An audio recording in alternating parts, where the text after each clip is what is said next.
Hello everybody आज हामी आउँछ question number 2080 sorry question number होइन वर्ष नम्बर 2080 को क्वेसन नम्बर 22B मा दिएको क्वेसन छ।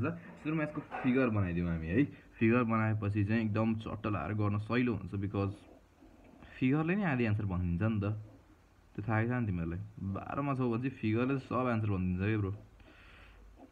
यसरी फिगर दिएको छ यहाँबाट टक टक टक यसरी नै हैन यसरी नै हो। इट डजन्ट रियली म्याटर किनभने अहिले हेर्दै जाउँ न 2.5 एम्पियर त्यसपछि यहाँनिर हाम्रो 4 cm अनि त्यसपछि यसरी गरेर टक्क लाएर यहाँनिर हाम्रो 7 cm त्यसपछि हाम्रो म्याग्नेटिक फिल्ड कति दिएको छ 4.5 × 10⁻³ टेस्ला दिएको छ। अब हामीलाई ज्याप हेर्दा के लाग्छ भन्दाखेरि ओके टर्कवाला प्रब्लम हो कि जस्तो लाग्छ। टाउ इज बिना कस्ट लगाइदिन्छु ज्याप एन्सर निकालिदिन्छु जस्तो लाग्छ किनभने हामीलाई लेन्थ पनि दिएको छ ब्रेथ पनि दिएको छ बी पनि दिएको छ आई पनि दिएको छ नम्बर अफ टर्न्स 1 भइहाल्यो त्यो पनि दिएको छ।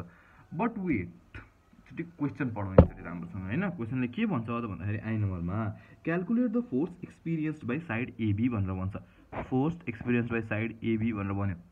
साइड एबी भनेको को सरी मैले नाम लेख्नु बिर्सेछु एबिसिडी। एबी भनेको कुन हो यो लाइन मात्रै हो हैन भनेपछि हामीलाई क्वेसनले के सोधेको छ यो लाइनले कति चाहिँ फोर्स एक्सपिरियन्स गर्छ भनेर सोधेको छ। अब यो लाइन जुनसुकै कोइलमा होस् जेसुकैमा होस् लाइन लाइन हो हैन त।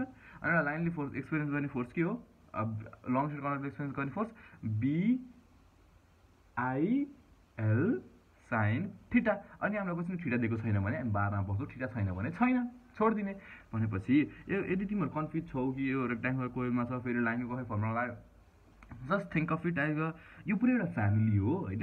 अनि यो चाहिँ एउटा स्ट्रङ इन्डिपेन्डेन्ट वुमेन हो। Abby is a strong independent women भनेपछि Abby can have its own force. त्यही भएर नै एबीलाई हामी यति क्याल्कुलेट गर्दछौँ भनेपछि बिआइएल साइन थीटा। मैले के भने थीटा दिएको छैन भने थीटा छैन अथवा थीटा 90 हो भनेको थीटा छैन जस्तै हो भनेपछि हामी थीटालाई काट्दिउँ अथवा एक्जाममा नकाट यहाँ चाहिँ मैले काट्दिएँ बुझ्न सजिलो छ भनेर।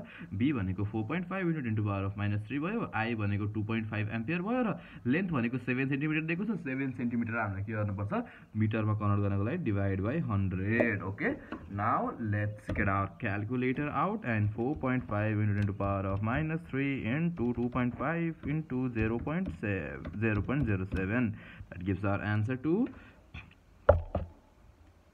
7.875 × 10⁻⁴।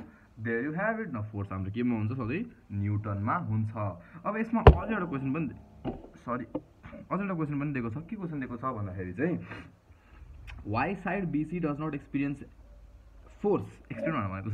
अब यदि तिमीहरूले रेक्ट्याङ्गुलर कोइलको टोर्कवाला डेरिभेसन पढेको छौ भने तिमीहरूलाई थाहा छ होला किन गर्दैन तर पढेको छैन भने पनि डोन्ट वरी म छु यहाँ म गरिदिइहाल्छु सबै मतलब म सिकाइदिइहाल्छु मतलब गर्न सिकाइदिन्छु म। सो जुन यो साइड छ नि साइड बीसी जुन छ नि यो साइड बीसी को र साइड एबी को एडी को लाइन अफ फोर्स एउटै छ के। Let's say this is the line of force हैन। म लाइन अफ फोर्स अर्को पेनले भन्छु रङ्गी भनेको मेरो आज कपी केही छैन।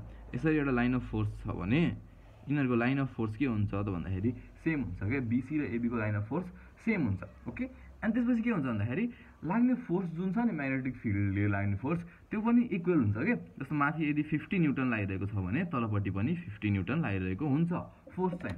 तर अब के हुन्छ भन्दाखेरि यसको डाइरेक्सन यता गइरहेको छ र यसको डाइरेक्सन यता आइरहेको छ भनेपछि यसको डाइरेक्सन फरक पनि भयो। अब तिमीहरूले अब त बुझिसक्यो होला म्याग्नेटिक लाइन अफ फोर्स पनि सेम छ म्याग्नेटिक फोर्स फोर्स पनि सेम छ अनि म्याग्नेट्युड पनि सेम छ तर डाइरेक्सन फरक छ भनेपछि मानव औसो छ यो माथिपट्टि भयो यो तलपट्टि भयो यसको फोर्स एउटै छ यता यता लाग्छ हैन भनौँ यता फोर्स लागिरहेको छ भनेपछि मानौँ यसमा मैले 50 न्युटन फोर्स लाएँ यसमा पनि मैले 50 न्युटन फोर्स लाएँ एउटा कनेक्टेड छ भनेपछि यदि मैले जति लाए पनि सेम हो नि त हैन सेम हो नि त। यदि मानौँ यो यसरी भइदिएको भए यो फरक हुन्थ्यो तर यसको लाइन अफ फोर्स त सेम छ भनेपछि यताबाट 50 न्युटन यताबाट 50 न्युटन लागेपछि म त यता मुभ भएन नि त। That's why force is not experienced by side BC भन्ने हुन्छ।